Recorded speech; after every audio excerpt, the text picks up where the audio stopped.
Salut à toi, bienvenue dans cette nouvelle vidéo. Je suis Nadia du blog rangerchanger.fr. Je suis coach en rangement et organisation, home organizer. Et j'ai donc deux passions dans la vie, l'organisation bien sûr, et le bordel, mais quand il est chez les autres. Dans cette nouvelle vidéo, je vais aborder les 10 choses que j'achète depuis que je suis devenue minimaliste. Alors il est très à la mode de faire la vidéo de les 10 choses que je n'achète plus. Cette vidéo va venir dans un second temps, mais j'ai préféré commencer par ce que j'achetais. Parce qu'en fait, le mode de vie minimaliste que je me suis créé depuis quelques années m'a fait me rendre compte qu'il y a des choses que je préférais acheter parce qu'elles avaient, pour plusieurs raisons. Déjà, ça pouvait être moins cher, donc économiquement plus intéressant pour moi, ou alors que ça avait un impact sur la planète qui était moindre, donc un peu plus éco-responsable, ou alors que c'était plus facile à utiliser ou que je trouvais ça plus joli, par exemple. Donc je vais te lister ces 10 produits et t'expliquer pourquoi ils font dorénavant partie de ma vie. Mais avant tout, je voudrais faire deux petites dédicaces. Dédicace à mes voisins, Raphaël et Lamine, qui gardent mes enfants pendant que j'arrive et que je peux faire cette vidéo, puisque en ce moment, les écoles, les crèches sont fermées. Donc j'ai aucun moment pour moi avec mes deux petits. Donc merci les voisins. Et ensuite, merci à vous, mes abonnés. J'atteins bientôt les 1000 abonnés sur ma chaîne YouTube. Merci, merci, merci, merci. J'atteindrai sûrement ce chiffre fatidique et génial avant la fin de ce mois-ci. Ça aura pris 6 mois au lieu d'habitude à peu près 1 an. Donc merci à toutes les personnes qui me regardent avec assiduité pour vos gentils commentaires. Donc continuez à commenter et puis mettez tout de suite un pouce j'aime à cette vidéo et abonne-toi si jamais t'es pas encore abonné. Allez, on rentre dans le vif du sujet. C'est parti! Alors, le premier produit que j'achète depuis quelques années, depuis que je suis devenue minimaliste, c'est le shampoing solide. Alors, c'est pas encore très répandu. Moi, je trouve ça hyper pratique. En fait, le shampoing solide, ça a deux avantages. Déjà, moi j'ai remarqué que depuis que j'utilise ça, j'ai les cheveux qui regressent beaucoup moins vite. Avant, je me faisais un shampoing tous les 2 jours, obligatoire. Donc je faisais comme tout le monde, un shampoing Elseve, après je faisais une crème, un après-shampoing. Mais en fait, l'après-shampoing, en réalité, ça graisse les cheveux. Alors on s'en rend peut-être pas compte, en plus de bien sûr tout ce que ça déverse dans l'eau, dans les rivières, dans la mer, tous les produits toxiques à base parfois de plastique, de silicone, de trucs dégueulasses. Donc en fait, depuis que j'utilise le shampoing solide, en fait, je me fais que 2 shampoings par semaine. Les 2 fois, je me les fais. Mes shampoings, ils sont même pas gras. Mes cheveux, je veux dire, sont même pas gras. Je me fais mon petit shampoing. Donc en fait, on prend le pain de savon, le pain de shampoing dans sa main. Parfois, il y a un trou à l'intérieur. Moi, j'achète ceux qui ont un petit trou à l'intérieur, c'est une marque spéciale. Et en fait, on se le frotte simplement sur la tête. Il faut avoir bien sûr les cheveux mouillés, sinon ça marche pas. Et après, je rince. Je fais pas d'après-shampoing. Alors oui, bien sûr, j'ai les cheveux parfois qui sont un petit peu secs. Mais franchement, ça va tranquille. Fini les après-shampoings depuis des années. Fini les masques. Et vraiment, si j'ai envie de faire quelque chose, j'ai fait l'autre fois, j'ai pris un petit peu d'huile d'argan que j'ai mis sur mes pointes. Parfait. Donc le shampoing solide, si tu n'as jamais essayé, je te le recommande vivement. Dans mon magasin bio à côté de la maison, ils le vendent sans aucun emballage. Donc hop, j'achète le shampoing, je le ramène à la maison, je m'en sers et franchement ça dure mais super longtemps. Je pense que ça dure au moins 6 mois. Facilement, je ne dois pas en utiliser plus de 2 dans l'année. Donc 6 mois à 2 shampoings par semaine. Je ne crois pas qu'il y ait une bouteille de shampoing qui dure aussi longtemps. Donc n'hésite pas, si tu t'en sers ou si tu as l'intention de t'en servir, à nous dire en commentaire ce que tu en penses. Le deuxième produit que j'achète systématiquement, c'est le pain de savon solide, savon de Marseille ou savon d'Alep. Je suis une grande fan du savon d'Alep. Le savon d'Alep, à la base, c'était fait donc en Syrie, dans la ville d'Alep. Mais depuis qu'il y a malheureusement une guerre dans cette région du monde, il y a du savon d'Alep. C'est pas une appellation protégée. Donc, il y a du savon d'Alep qui est fait autre part dans le monde, d'ailleurs même en France. En fait, il y a des feuilles de laurier, c'est du savon à l'huile d'olive, avec des feuilles de laurier, donc il y a une odeur très particulière. Il faut aimer, il y a beaucoup de gens qui n'aiment pas cette odeur, mais moi j'adore. Et en plus, ça fait la peau toute douce. Donc en fait, au lieu d'utiliser, avant, j'utilisais beaucoup les savons liquides pour me laver les mains ou même pour me laver le corps. Je prenais des gels douche. Alors, quand j'avais 15 ans, c'était Tahiti douche à la noix de coco. Après, j'étais passée à des trucs un peu plus soft, les Mont Savon, les Sanex, les machins. Mais en fait, ça fait bouteille en plastique en permanence. Ça déverse dans l'environnement des trucs pas terribles. Donc aujourd'hui, je me lave le visage, les mains, le corps avec du savon ou de Marseille ou d'Alep. Je fais tout avec. J'en ai un à la cuisine, un à la salle de bain. Et en fait, voilà, j'ai besoin de rien d'autre. Donc ça me fait un pain de savon. Pareil, ça me dure mais hyper longtemps. Honnêtement, le savon avec lequel je me lave, mais ça doit me durer 1 an. Après, bon, je mettrai une photo, c'est des trucs énormes. Mais ça vaut le coup, tu achètes ça à 6 €, 8 €. ça dure des mois. Alors il n'y a que pour mes enfants qui ont du savon liquide pour se laver les mains, parce que le savon est très très gros et pour les petites mains c'est un peu difficile. Mais je t'encourage vraiment à passer au savon solide, tu verras c'est hyper pratique, et puis finalement c'est ce qu'elles utilisaient nos grands-mères, et puis elles s'en portaient très bien. Hein. Le troisième produit dont je ne pourrais plus me passer, ça fait quelques années que je l'utilise, c'est le beurre de karité. Le beurre de karité c'est ma crème idéale pour tout. Alors déjà ça me fait crème pour les pieds, moi j'ai les pieds très secs, vraiment pourris. Je mets du beurre de karité le soir, bien sûr après avoir râpé mes petits pieds. Donc je me mets du beurre de karité, ça fait crème hydratante géniale. Par contre, il faut mettre des chaussettes parce que c'est hyper gras. Je m'en sers comme crème pour tout le corps quand c'est vraiment très sec. Par exemple, mes enfants, je leur en mets sur le menton, je leur en mets au nez l'hiver. Par contre, attention aux mains. En fait, comme c'est hyper gras, je ne me le mets pas en crème pour les mains parce qu'après, tout ce que tu vas toucher, eh ben, ça va être au beurre de karité. Donc si tu lis, moi je lis le soir, avant de me coucher, mes livres, les couvertures, elles ont du beurre de karité. Forcément, vu que je m'en mets sur les pieds. Si je m'en mets sur le visage, bon, je m'en mets aussi sur les joues, j'ai la peau assez sèche, mais je me le fais plus en masque le soir. Pour partir la journée, c'est un peu trop gras quand même. Mais je m'en mets sur les genoux, sur les coudes, donc sur les pieds. Dès que j'ai un petit bobo, la peau sèche, un truc, hop, je m'en mets. Je trouve que c'est un baume génial. Et mes voisins, ils disent même que c'est cicatrisant. Donc sur les bobos des enfants, au top. Et sinon, pour le visage et pour les endroits où ça doit être un peu moins gras, j'ai juste une grande crème Bioderma. Et puis c'est tout, j'utilise plus de crème contour des yeux, j'utilise plus de masque. Voilà, je trouve que finalement, on achète 1 milliard de produits en plastique pour avoir le même effet. Donc voilà, ma solution miracle, le beurre de karité. Ensuite, quelque chose auquel je me suis mise il y a à peu près 1 an, je pense, c'est d'acheter en vrac mes produits alimentaires, c'est-à-dire les pâtes, le riz, tous les féculents, donc les lentilles, les flageolets. J'achète énormément de choses en vrac, donc j'apporte mes contenants en verre chez mon épicier bio, en fait ça s'appelle la fourmi verte. Et il n'y a pas que ça que j'achète en vrac, hein. J'achète aussi des trucs improbables. J'achète le bicarbonate de soude pour faire mes produits d'entretien. On peut acheter le savon liquide, le savon de Marseille liquide. On peut acheter le savon de Marseille en paillettes. J'achète mes tablettes de lave-vaisselle en vrac. Je prends les œufs en vrac, l'huile d'olive, l'huile de tournesol, le vinaigre, le thé. Enfin, c'est extraordinaire parce que finalement, ça fait quand même pas mal de choses de la maison pour lesquelles je n'ai plus besoin d'emballage. Donc par contre, il faut se trimballer avec tous ces bocaux en verre et tout, mais je suis tellement contente quand j'y vais. Il y a au moins 6 ou 7 sortes de riz, il y a au moins 10 sortes de pâtes. Donc je me mets dans mes petits bocaux, je prends mes tablettes de lave-vaisselle et je trouve que c'est vraiment génial.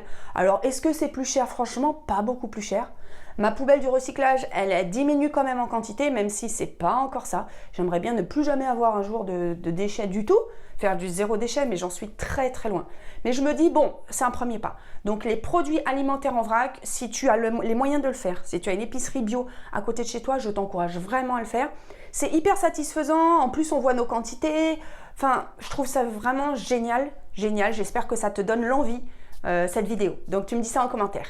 Alors, quelque chose de très rigolo que je me suis mise à acheter en beaucoup plus grande quantité, tu vas trouver ça très bizarre, c'est les chaussettes. Alors, pourquoi? Parce que tout simplement, avant, j'avais énormément d'habits.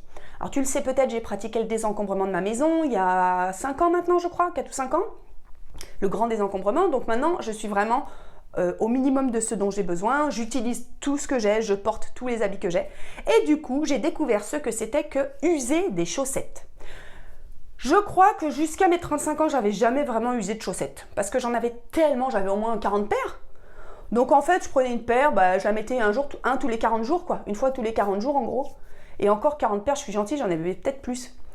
Et du coup, maintenant, comme j'en ai pas beaucoup, je les use. C'est-à-dire que je peux même pas les raccommoder. En fait, il manque des morceaux au talon, derrière la chaussette, en dessous du pied. Vraiment, ça me fait des trous énormes. Donc, je suis obligée régulièrement de racheter des chaussettes. Mais ce que je fais, c'est que j'achète tout le temps les mêmes. Des chaussettes noires, exactement les mêmes, ou chez C&A ou avant chez H&M. Mais maintenant, il n'y est plus à côté de chez moi. Et en fait, quand j'en ai une seule usée sur les 2 pieds, j'en garde une et après, je peux réapproprier des paires. Donc, c'est ma petite technique à moi. Alors, j'ai essayé de me dire, je vais essayer de raccommoder ou de faire raccommoder mes chaussettes avec des trous. Mais en fait, j'ai les pieds hyper sensibles et je sens quand je marche, ça me gêne en fait, le raccommodage. Parce que c'est vraiment en dessous du pied. C'est pas derrière ou devant. C'est vraiment sur le talon. Donc, c'est juste pas possible. Tant pis pour la planète, je suis désolée, mais au bout d'un moment, j'ai des trous aux chaussettes. Hein. Donc voilà, chaussettes noires, j'achète ça à fond. Ensuite, ce que j'achète depuis que je suis devenue minimaliste, ça peut paraître contradictoire, mais ce sont des habits plus chers. Je t'explique, c'est-à-dire qu'avant, plusieurs fois dans l'année, j'allais faire du shopping. Comme je le dis souvent, dès que j'avais le moral, j'étais contente, j'allais faire du shopping. Dès que j'avais pas le moral, je me sentais pas bien, j'allais faire du shopping. En gros, c'est comme pour picoler, il y a toujours une excuse. Mais maintenant, j'en fais jamais du shopping. Déjà, je vais plus dans les magasins. Bon, faut dire que je suis devenue maman, donc je n'ai plus le temps. Mais j'y vais plus, ça m'intéresse plus, aller acheter des trucs pour acheter des trucs, ça me plaît pas. Donc du coup, je n'achète des habits, des vêtements ou des accessoires que si j'en ai vraiment besoin. C'est-à-dire de remplacer quelque chose qui est usé ou parce que, voilà, c'est tout, remplacer quelque chose qui est usé. Je n'ai pas de nouveaux besoins qui se créent. Mais de ce fait, j'achète des choses de qualité parce que je veux qu'elles durent et surtout parce que j'en ai pas énormément. C'est comme l'histoire des chaussettes. Si tu as 20 manteaux, tu peux avoir un manteau qui est pas terrible parce que tu sais que tu vas jamais vraiment le mettre, un manteau qui est un peu moins terrible et que tu aimes moins mais tu vas le mettre une fois dans l'année. Non, là moi j'ai 3 manteaux, hein, été-hiver. Hein. J'ai 3 manteaux. J'ai 2 manteaux, une veste. Ça y est, j'en ai pas plus. Donc j'ai intérêt à ce que le truc, il soit parfait, il me tienne l'hiver et il tienne plusieurs hivers. Donc je sais que l'hiver dernier ou il y a 2 ans, je me suis acheté un très beau manteau chez Burton. J'ai acheté 300 €. Bon, c'est peut-être pas énorme ou c'est énorme pour certains, j'en sais rien. Mais il est super beau. Déjà, j'en ai que des compliments. Il bouloche pas de partout. Il me tient chaud, il est en laine. Alors bien sûr, je choisis aussi toujours en quelle matière il est fait. J'essaye d'éviter au maximum le synthétique. Moi, je suis très produit naturel. Même si la laine, ça vient des animaux, ça me gêne un peu. Parce que pour info, je suis végétarienne. Mais bon, je peux pas faire tout. J'achète des chaussures véganes, c'est déjà pas mal. J'ai des chaussures qui ne sont pas en cuir. Je pourrais faire une vidéo là-dessus. J'ai des Doc Martens vegan, c'est-à-dire que c'est pas du cuir, c'est du plastoc. Autre problème. Alors ça, c'est mon gros dilemme, c'est que si c'est pas de l'animal, c'est du plastique. J'aime pas le plastique. Bon, au bout d'un moment, je vais pas marcher pieds nus. Donc, je m'assois sur mes principes de temps en temps. Hein, on n'a pas le choix. Donc, je reviens aux habits de marque et aux habits chers, obligatoires, parce qu'il faut que ça dure et il faut pas que je renouvelle trop souvent. Donc voilà, pour les polos, tu as peut-être déjà vu sur les vidéos, moi je suis très Lacoste, donc en gros je dois avoir 4 ou 5 polos Lacoste, mais que j'ai depuis des années. Bah ils sont super, hein, voilà, je reste là-dessus. Alors, ceux que j'achète en très grande quantité maintenant, depuis que je suis devenue minimaliste aussi, et que j'utilisais quasiment pas avant je crois, c'est le vinaigre. Avant, j'étais une adepte du Viacal, Antical, tous les trucs qui étaient anti-calcaire pour la salle de bain. J'étais la reine de ça toutes les semaines. Je mettais sur les parois de douche, je frottais. J'avais pas de masque, je me bousillais. Des fois, j'arrivais même plus à respirer tellement. Là, je cligne des yeux parce que je me rappelle que ça me brûlait les yeux, ça me brûlait les voies respiratoires tellement c'était horrible. J'en mettais partout. Bon, heureusement, j'ai arrêté à un moment, hein, et maintenant, je fais beaucoup d'utilisation du vinaigre. Alors, le vinaigre, je m'en sers pour quoi? Je m'en sers bien sûr pour enlever le calcaire, donc j'en mets un peu sur l'éponge et puis je nettoie après avoir lavé mes surfaces. Je m'en sers aussi dans la machine à laver en tant qu'adoucissant. Je fais un mélange, 1/3 vinaigre, 2/3 d'eau, et puis je le mets pour l'eau de rinçage. Et puis sinon, le vinaigre, voilà, c'est déjà pas mal. Je m'en sers pour tout ça, et puis bien sûr pour manger, mais c'est pas le même. Donc le vinaigre, je t'incite vraiment à te mettre au vinaigre si tu ne connais pas. Par contre, j'ai encore du mal à le trouver en vrac. Je sais que il y a quelques magasins bio qui le vendent au litre et on peut amener son contenant, mais là je suis obligée d'acheter des bidons en plastique dégueulasse de 5 litres. Ça, c'est le truc qui me gêne. Et sinon, il y a des petites bouteilles d'1 litre à 30 centimes au supermarché, mais bon. Beaucoup de plastique quand même pour le vinaigre. Un petit point négatif. Alors, ce que j'achète également, ça c'est pour les enfants, c'est la compote en pot en verre. Parce que je suis passée aux gourdes lavables, je n'achète plus les pommes-potes, les trucs comme ça. Ça j'ai très peu acheté, j'ai vite trouvé que c'était beaucoup de consommation pour pas grand-chose. Donc à la maison, les enfants, ils prennent de la compote dans un verre et puis ils mangent à la cuillère. Hein, on n'a pas besoin d'avoir une gourde à la maison. Et si on est en déplacement ou que c'est le goûter pour l'école, puisque je dois donner le goûter à l'école, j'ai acheté des gourdes en silicone dans lesquelles je mets de la compote et puis voilà, je la lave le soir. Donc contenant en verre au maximum. En plus de la compote en verre, j'achète toutes les boîtes de conserve en verre. C'est-à-dire les haricots verts, enfin j'achète pas grand chose en conserve, mais haricots verts, petits pois carottes, et je crois que c'est tout. En conserve, j'achète que ça. Alors j'achète aussi un truc que tout le monde ne doit pas connaître depuis que je suis minimaliste, ça s'appelle de l'eau de chaux. Alors l'eau de chaux, c'est du calcaire en fait dans de l'eau, en gros c'est comme de la craie mise dans de l'eau, mais ça se voit pas, voilà, c'est de l'eau un peu blanchie. Et je m'en sers pour fabriquer du liniment. Le liniment, c'est ce qui est très à la mode pour nettoyer les fesses des bébés quand on les change. Ça fait à peu près au moins 10-15 ans que c'est à la mode.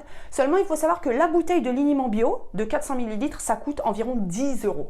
Une bouteille de liniment, ça fait à peu près 3 semaines. Donc, tu as un budget de 10 € par mois, on va dire. Tu as 130-140 € par an. de liniment, je trouve que c'est ridicule, alors que moi je divise par 10 quoi. Je crois que mon liniment il me coûte 1 euro. Pour faire du liniment, il faut faire moitié eau de chaud, moitié huile d'olive. Donc mon huile d'olive, je l'achète en vrac à mon magasin bio, et mon eau de chaux, je l'achète, c'est vraiment pas très cher non plus. Donc voilà, l'eau de chaux, j'ai ça à la maison, c'est un truc que je connaissais même pas il y a 5 ans, mais vraiment super. Et sache que ça peut servir aussi de démaquillant. Il y a des femmes qui se démaquillent avec ça. Moi j'ai un peu de difficulté pour le démaquillant parce que je porte de l'eyeliner. Et vraiment, j'en mets vraiment à la base de la racine des cils et j'ai du mal à démaquiller. Il me faut vraiment un démaquillant, c'est un truc dont j'arrive pas à me passer. Bon, et puis pour terminer, je vais faire un petit truc hors sujet qui est justement quelque chose dont je ne peux pas me passer et quelque chose que j'achète encore, c'est les livres. J'ai beau avoir une Kindle qui est une liseuse pour lire les livres de manière dématérialisée, ça fait des années que je l'ai, je l'avais demandé à ma maman en cadeau, mais en fait je suis vraiment une grande férue de livres et je n'ai pas réussi à m'en passer, ni à me passer d'en acheter. Alors j'en achète peu, je réfléchis bien avant de les acheter, je les refile tous derrière, donc quasiment tous, mais j'arrive pas à m'en passer. Je lis quasiment tous les soirs, je lis beaucoup de livres, j'en lis plusieurs par mois, peut-être 20-30 par an, bon c'est pas énorme non plus, mais j'arrive pas à m'en passer. Et lire sur des PDF ou sur des tablettes, franchement je trouve que j'arrive pas, ça me plaît pas. Donc voilà, c'était le petit truc de la fin. Bon, il n'y a pas que des trucs géniaux que j'arrive à faire. Je suis faillible, je suis humaine. Donc voilà, j'achète encore des livres et je pense que je n'arrêterai jamais de m'en acheter. Dis-moi en commentaire, toi, s'il y a des trucs que tu achètes depuis que tu es devenu minimaliste ou s'il y a des choses que tu n'achètes plus. Mais ça sera l'objet d'une deuxième vidéo. Et puis, je te remercie de m'avoir suivi jusqu'au bout. Mets-moi un like, abonne-toi à ma chaîne et n'oublie pas que si tu veux désencombrer ta maison, j'ai un programme en ligne. Tout dans les commentaires en bas. Ciao!